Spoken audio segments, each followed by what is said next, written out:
Side खबरों के लिए सब्सक्राइब करें फ्लेम मीडिया और उसके बाद बेल आइकन को प्रेस करें ताकि सबसे पहले आपको मिले एक्सक्लूसिव खबरें।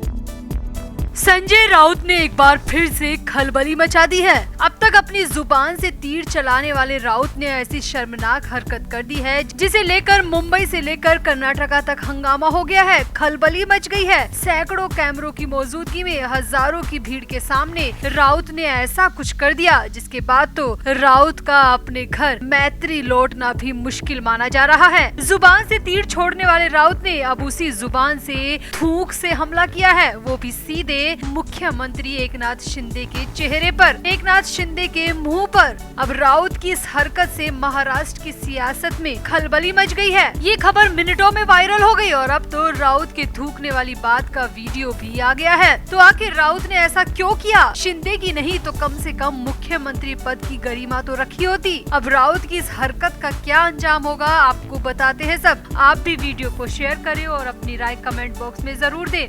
तो आगे बढ़ने से पहले आपको बता दें कि हमारे व्लॉग चैनल नीतू की पलटन का लेटेस्ट व्लॉग रिलीज हो चुका है जिसका लिंक डिस्क्रिप्शन में है। आप भी जल्दी से व्लॉग देखें, लाइक शेयर और सब्सक्राइब भी करें। तो महाराष्ट्र कर्नाटका सीमा विवाद बढ़ता ही जा रहा है। संजय राउत 1 दिसंबर को बेलगाम कोर्ट में पेश होने तो नहीं गए, जाने से पहले ही बहाना बनाकर बैठ गए, खुद पर जानलेवा हमले की आशंका तक जता दी और कोर्ट में पेश होने के लिए नई तारीख तक कोर्ट से मांग ली, क्योंकि संजय राउत के दिमाग में खुराफात चल रही थी जो कि अब सामने आ चुकी है।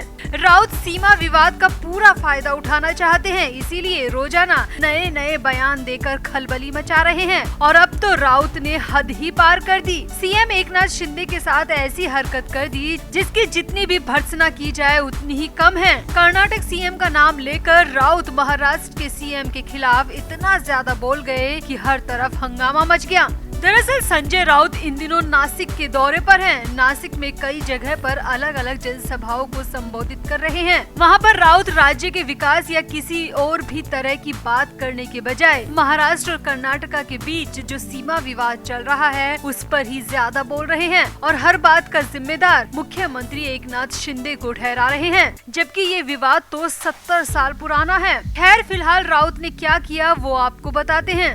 तो दरअसल शिवसेना राज्यसभा सांसद राउत नासिक में जनसभा को संबोधित कर रहे थे। इसी दौरान राउत ने कहा कि एक व्यक्ति एकनाथ शिंदे के मुंह पर थूक कर चला गया और मुख्यमंत्री शिंदे कुछ नहीं कर पाए। राउत ने आगे कहा कि मुख्यमंत्री शिंदे को तो वैसे भी आदत है थूके हुए को चाटने की, क्योंकि उनके अंदर किसी भी तरह का स्वाभिमान है ही नहीं। राउत ने आगे कहा जो मुख्यमंत्री अपने राज्य के सीमा विवाद को हैंडल नहीं कर सकता वो बिना सिर वाला इंसान है, उसके अंदर अपने राज्य को लेकर किसी भी तरह की फिक्र नहीं है, ये साफ दर्शाता है।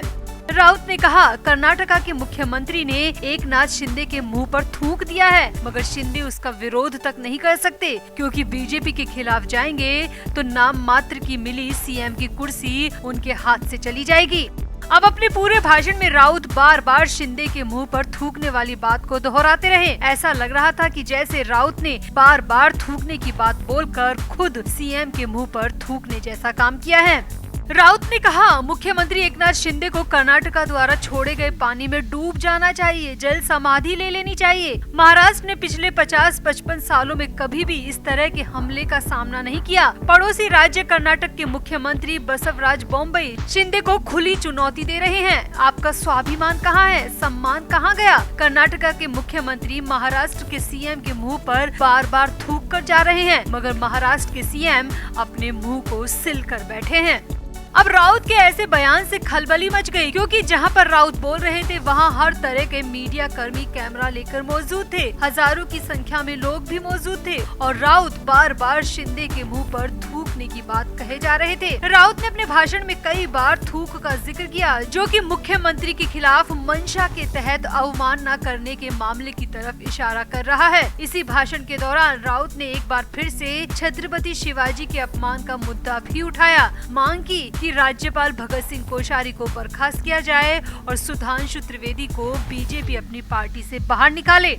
अब सामने आ रहा है कि इस भाषण के बाद से राउत का खुद का कुछ अता पता नहीं है। वो नासिक से सीधे मुंबई अपने घर लौटने वाले थे, मगर अब तक नहीं लौटे। उधर मीडिया कर्मियों की माने तो राउत के घर मैत्री पर भी ताला लटका हुआ है और बाहर काफी संख्या में पुलिसकर्मी मौजूद हैं। मैत्री के दरवाजे पर मौजूद सिक्योरिटी को भी नहीं पता कि आखिर राउत का परिवार कहां पर गया है और कब लौटेगा। अब इधर ना तो राउत का पता है और ना ही राउत के परिवार का। मैत्री के बाहर पुलिस के पहरे से कई तरह की आशंकाएं भी बढ़ गई हैं। अब राउत कई बार अपनी बदजुबानी से फंस चुके हैं। अब की बार तो सीएम शिंदे के मुंह पर थूकने की बात कहकर राउत ने महाराष्ट्र की सियासत में आग ही लगा दी। तो क्या संजय राउत को बदजुबानी की सजा मिलनी चाहिए? क्या सीएम के खिलाफ ऐसी भाषा का इस्तेमाल करना सही है? शिंदे की ना सही, राउत को मुख्यमंत्री की कुर्सी का तो सम्मान कम से कम करना चाहिए। तो आपका राउत की इस बेलगाम जुबान पर क्या कहना है? आप भी अपनी राय कमेंट बॉक्स में जरूर दें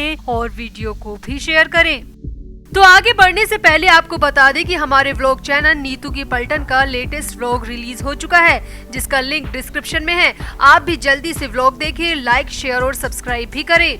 तो संजय राउत किस वक्त क्या बोल रहे होते हैं शायद उन्हें खुद नहीं पता होता। इसीलिए नासिक दौरे के दौरान संजय राउत इतना ज्यादा बोल गए कि विधायक संजय गायकवाड़ को संजय राउत की जुबान बंद करवाने के लिए सामने आना पड़ा और संजय गायकवाड़ ने सामने आकर राउत की तो बोलती बंद करवा ही दी, साथ ही साथ राउत का अतीत भी खोल कर रख दिया, राउत का कच्चा चिट्ठा खोल कर रख दिया। गायकवाड़ ने मीडिया के सामने राउत को लेकर ऐसे शब्द का इस्तेमाल भी कर दिया जिसको सुनने के बाद तो अब तक संजय राउत खुद मीडिया के सामने आने से कतरा रहे हैं।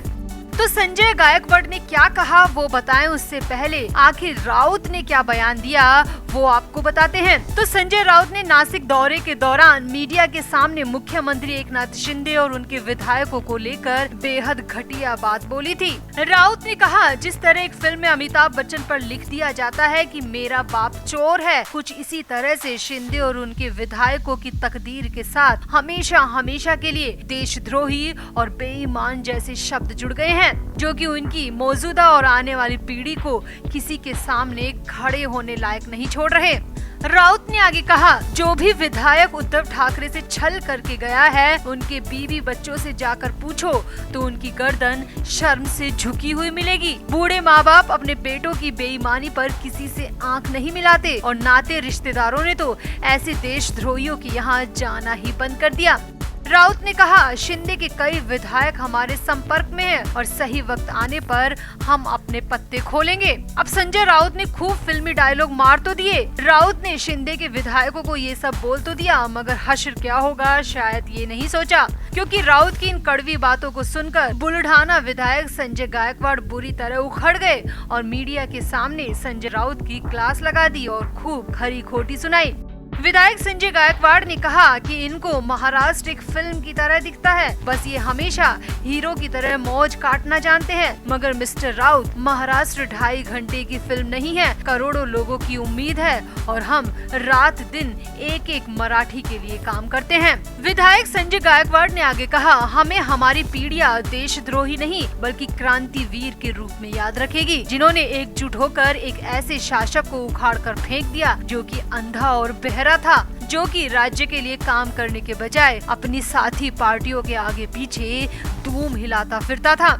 गायकवाड़ ने आगे कहा, महाराष्ट्र से किसी फिल्म की तुलना कोई लफंगा ही कर सकता है, जिसे महाराष्ट्र और मराठी मानुष से मतलब नहीं है वो ही ऐसी बातें कर सकता है। जी हाँ, यहाँ पर गायकवाड़ ने साफ साफ संजय राउत के लिए लफंगा शब्द का इस्तेमाल किया। गायकवाड़ ने इशारों इशारों में कहा कि राउत जेल से बाहर आकर बड़ा उछल रहे हैं, इतना ही दम है तो बेलगाम कोर्ट में पेशी के लिए क्यों नहीं गए, जज के सामने वकीलों के जवाब देने से क्यों मुँह छिपा लिया, क्योंकि राउत को अच्छी तरह पता है कि अगर वो कोर्ट में पेशी के लिए गए तो फिर कभी बाहर नहीं आ पाएंगे, सीधे जेल में जाएंगे। गायकवाड़ ने कहा, महाराष्ट्र ने 2.5 साल तक उद्धव सरकार को झेल लिया, वो मजबूरी थी, मगर हम हमारे राज्य के लोगों को खुला आसमान दे रहे हैं, उनकी जरूरतों और तकलीफों को समझ रहे हैं।